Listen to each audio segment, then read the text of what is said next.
Ngeta, comme d'habitude, un adepte de Bunda Congo ou un adepte de Bukongo ou M Congo, avant de prendre parole aux yeux de tout le monde, les messieurs en question doivent se présenter. Et les messieurs en face de vous, c'est votre frère Nzinga Kawandiako. Ma mère est du clan Ndamba et mon père est du clan Tsundi.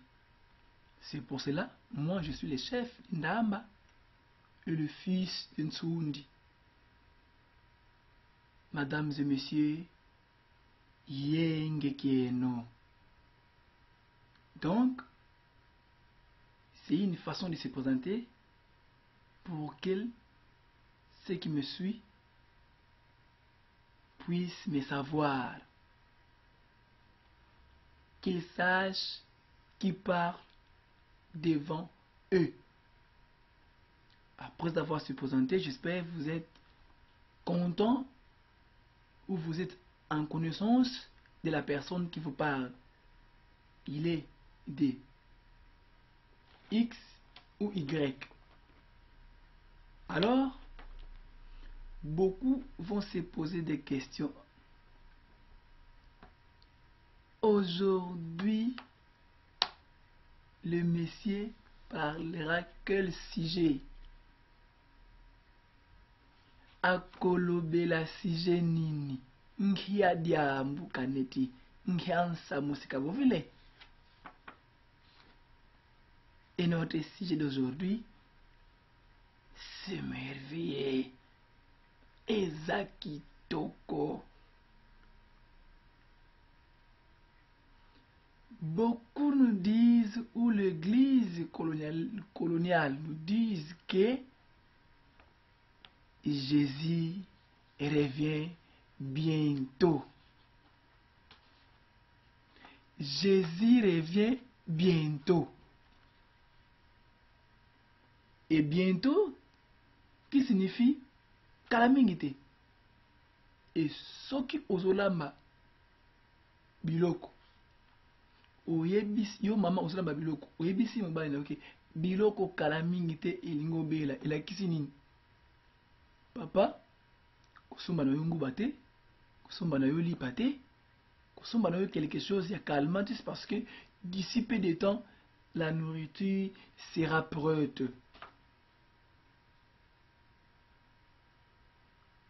Donc, cet exemple est égaux à celles qui disent Jésus revient bientôt. Donc, d'ici peu de temps. Et entre-temps, le terme là est venu depuis 14e siècle ou 15e siècle, je crois, si ma mémoire est bonne. Peut être 14e siècle ou 15e siècle. L'église coloniale nous dit que Jésus revient bientôt. Nous allons lire quelque part pour savoir quand est-ce que Jésus reviendra sur terre.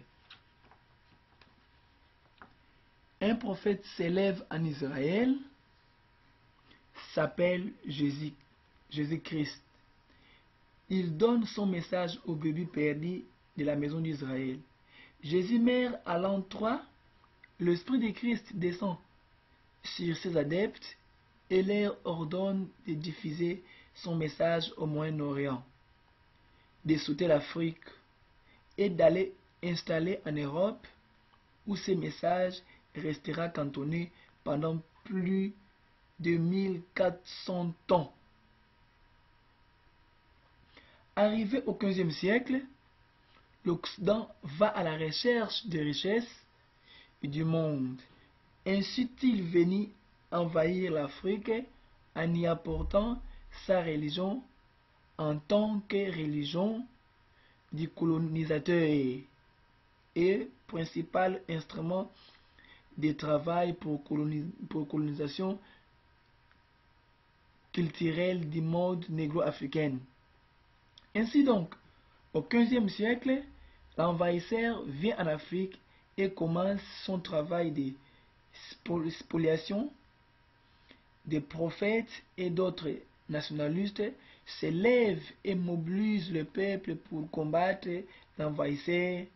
Les colonisateurs utilisent alors tous les moyens pour détourner les Africains de leurs ancêtres, de leurs dieux, de leur langue, donc de leur culture. Ils remplacent la religion coloniale et la culture de la culture colonisateur. Au XVe siècle, l'Afrique se met à bouillonner. Ainsi, les prêtres de la religion coloniale utilisent tous les moyens pour convaincre les croyants africains de ne pas combattre la colonisation. Ils leur demandent d'endurer toutes les injustices, car Jésus revient bientôt pour établir le paradis sur la terre.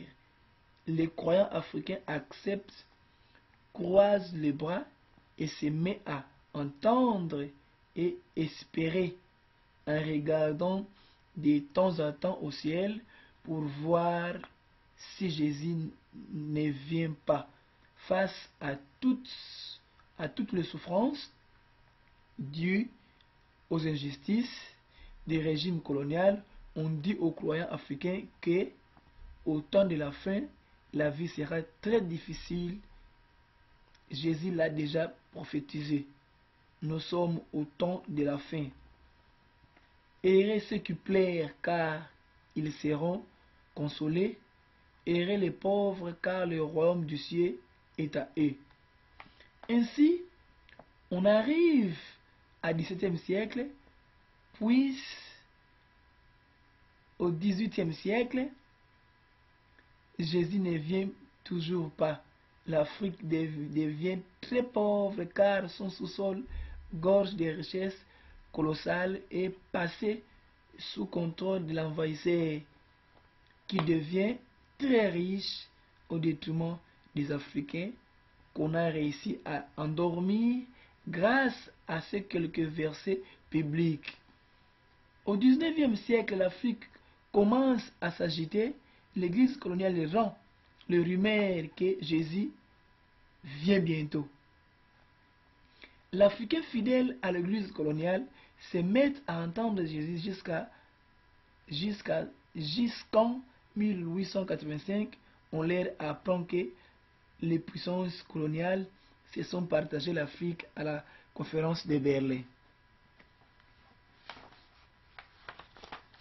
Nous faisons la lecture pour que boyeba makambo oyo tundimelaka oyo fois moko ezanga tina fois moko sans les réussites, pardon, la réussite fois moko vraiment très morte.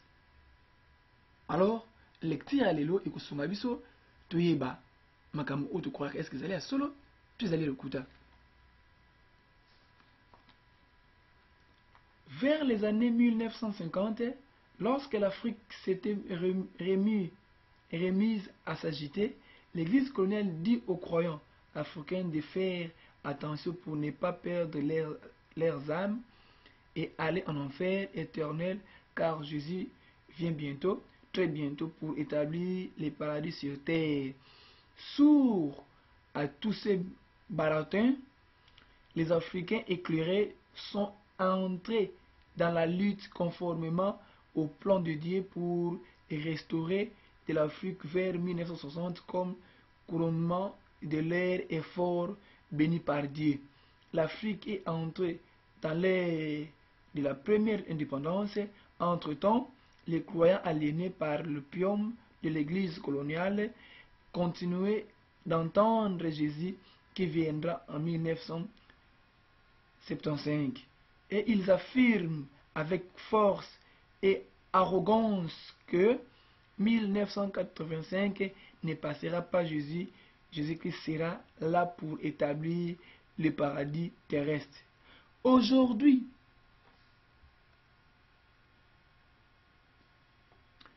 Aujourd'hui, nous sommes en 1988, Jésus n'est donc pas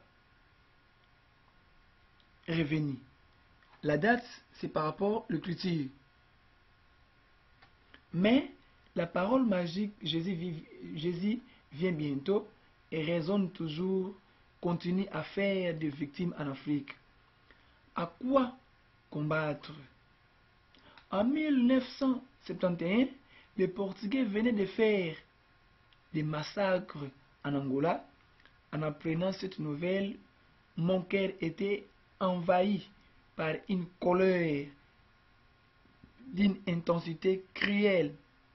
J'ai pris 3 chemises et 2 pantalons, je les ai mis dans un sachet et je me suis mis en route pour aller les remettre à quelqu'un à Kitambo qui était chargé d'aller les donner aux réfugiés angolais dans les Bazaïrs. Arrivé vers Kosbaki, je rencontre un ancien ami angolais avec qui nous avons en 1970 l'envie d'aller au Maki en Angola pour combattre le Portugais. Je lui parle des massacres et des nécessités d'intensifier la lutte armée en Angola. Cet ami qui était dans le temps joué comme un lion, mais sourit comme un mouton fatigué et dit: mon cher,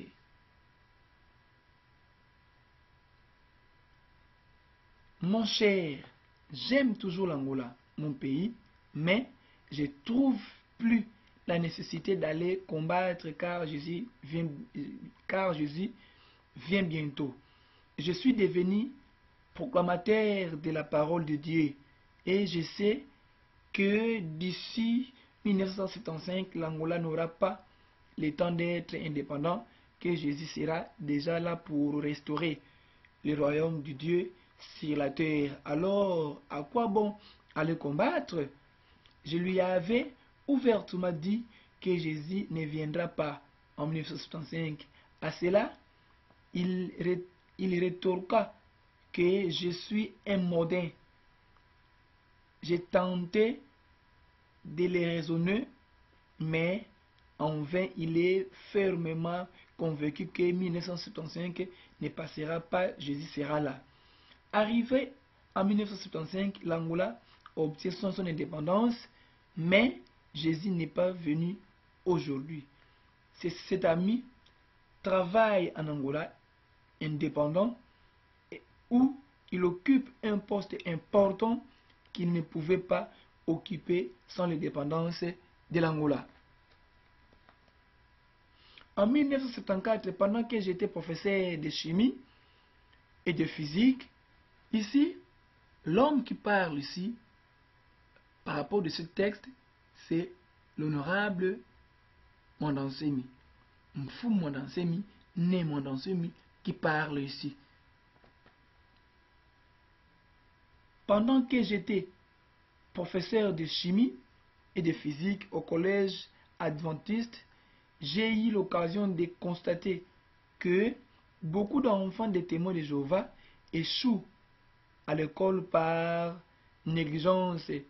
Ayant posé la question à l'un de ces enfants, il me répondit: pourquoi aller me tracasser, apprendre toutes ces choses difficiles que vous nous apprenez, lorsque je sais que l'année prochaine Jésus vient nous transformer en savants, et un clin d'œil lorsqu'il viendra restaurer le paradis sur terre.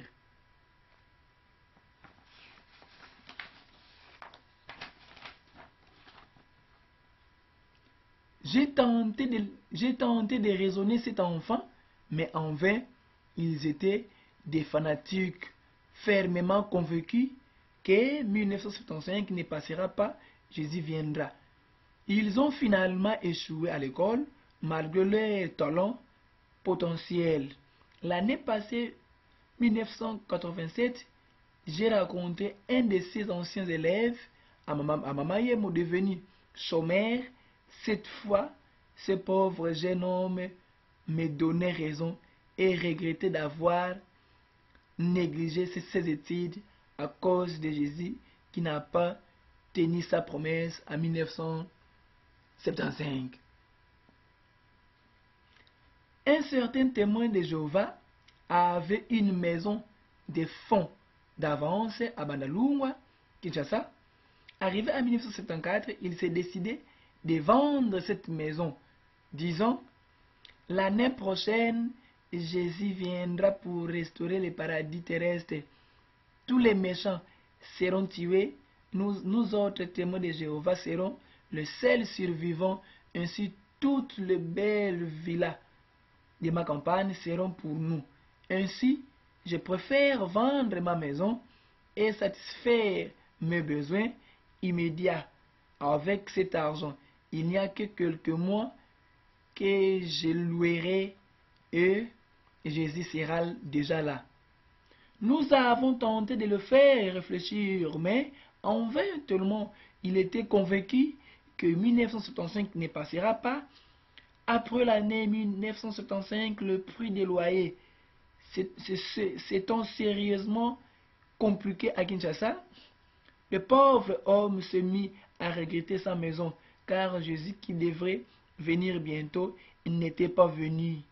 Désolé, il a lui du moins quitté l'association des témoins de Jéhovah qu'il qualifiait maintenant de menteurs.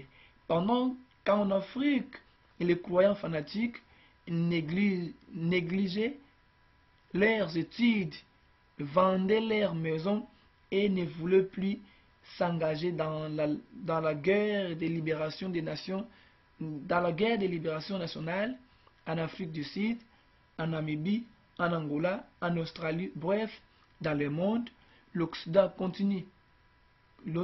continuait à faire la guerre d'impérialisme aux États-Unis.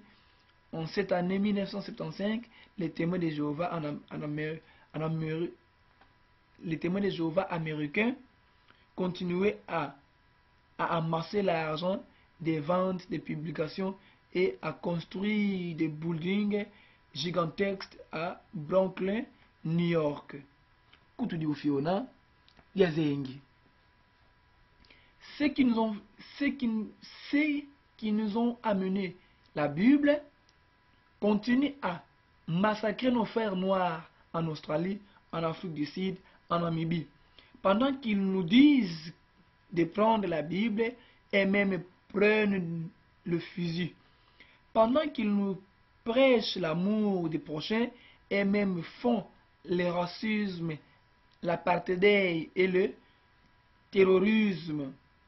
Oui, ceux qui sont contre l'indépendance de la Namibie ne sont pas des communistes, ne sont pas des communistes, mais des chrétiens de l'Occident, qui nous parlent de Jésus tout le temps.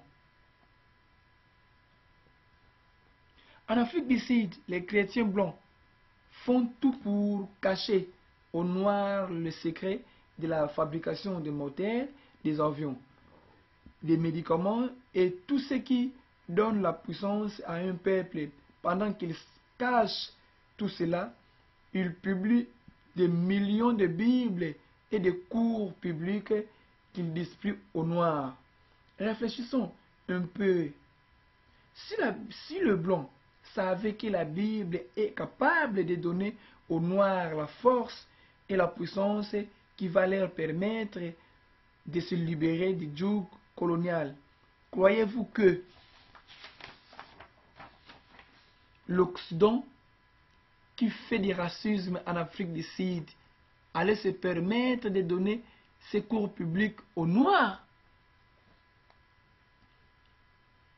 Si les Africains ont les yeux fixés sur les richesses de leur pays, ils deviendront jaloux de ces richesses et seront prêts à prendre les armes pour empêcher les voleurs de venir les prendre. Ainsi, il faut utiliser tous les moyens pour endormir les négros africains et les empêcher de penser à ces richesses. Alors, une variante de l'église coloniale arrive et demande à nos enfants de regarder au ciel, de chanter en disant biloko nyonso ekotikala na mokili oyo Kolo Yesu akumisama. Alléluia, alléluia.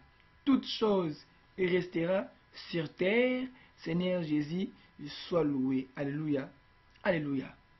Mais réfléchissons un peu. Dieu créateur savait que pour vivre heureux sur cette planète Terre qu'il va donner aux hommes, il faut qu'il y ait du fer, de l'or, du diamant, du cobalt, du pétrole, des fruits à manger et toutes sortes de biloko. Ainsi, avant de créer l'homme, les Diembumba plaçaient déjà tous ces biloko bien, tous ces biloko ou tout ce bien dans le sol. Après, il envoie l'homme venir prendre possession de la planète Terre, sachant que tout y est pour faire leur bonheur, pourvu qu'ils cherchent et travaillent. Au lieu de jouir de ces dons que le Dieu Mbumba a placés dans le sous-sol africain, l'Église coloniale vient avec ces versets bibliques qui disent que aidez les pauvres car le royaume des cieux est en eux. Ainsi, l'Église coloniale vient introduire dans la conscience des négros africains l'idée de se désintéresser de ce bien. Entre-temps, jour et nuit, des bateaux viennent en Afrique et rentrent en Occident chargés de tous ces biloko nyonso ekotikala na mokili oyo. Tous ces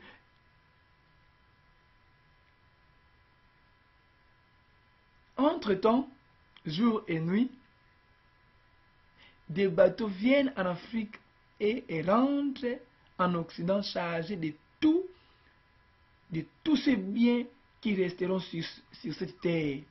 Et après, on dit que l'Afrique est un pays pauvre, tandis que l'Occident est riche, alors que tous ces milliards qui sont les banques occidentales viennent de l'Afrique.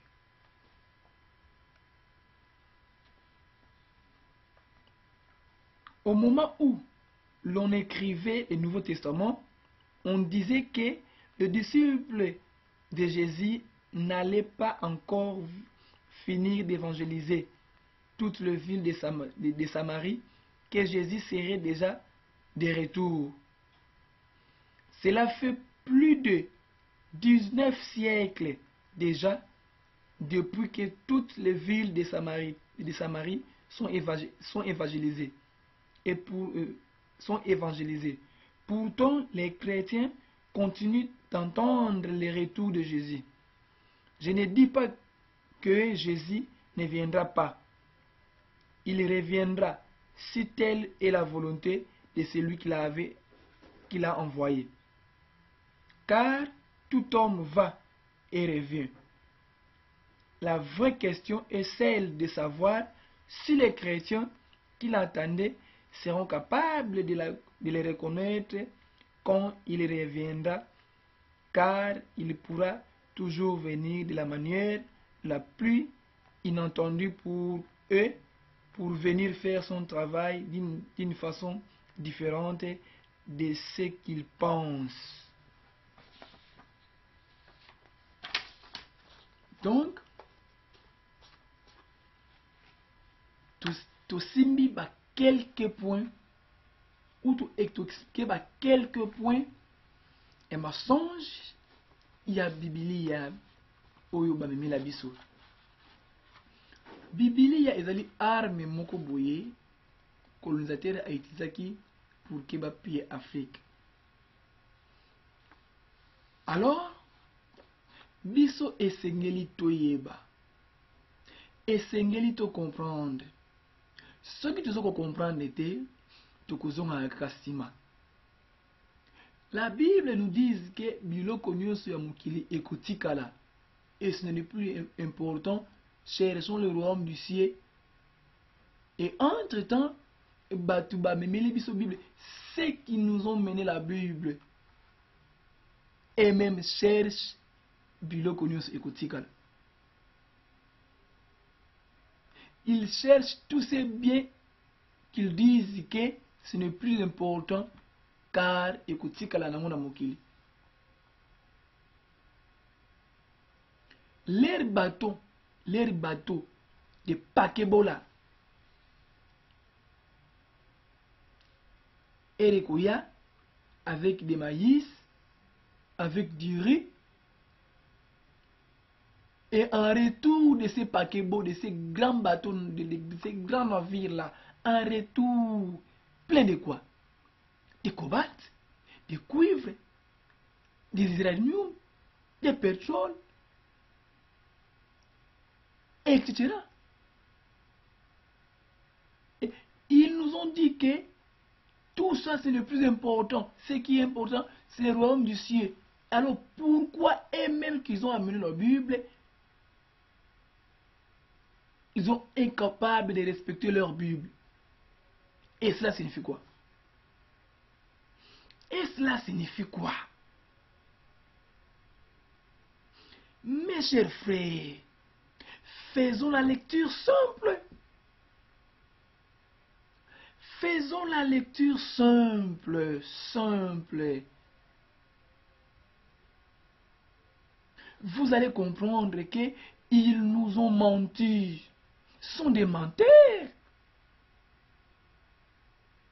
Aidez aux pauvres car le royaume monsieur leur appartient. Et là. Et vous ne voulez pas le royaume du ciel? Tous les milliardaires du monde sont où? Chez eux. Chez eux. La sagesse qu'on nous enseigne, vous n'avez aucun. Vous n'êtes pas coutume là. Kosa leka, soko fandi, bakolobela yo.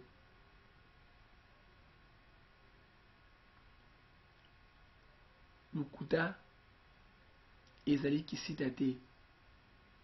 Kisita botaka te, kasi lukuta botaka. Erokosi suka, bakokanga yo. Bible ekosi biso mingi. Bayebisi biso bayekoli ya Yesu Kristo ele bazoko évangéliser ville ya Samarie. Que ville nyonso ekomisile lete nkolo Yesu akomizongi la. 19e siècle ou actuellement comme na 21e siècle passé ou 20 siècles passés. La ville de Samarie est déjà évangélisée. Mais pourquoi n'est pas-il venu?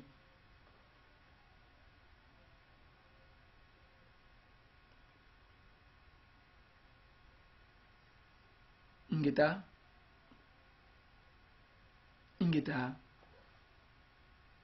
Ibobo.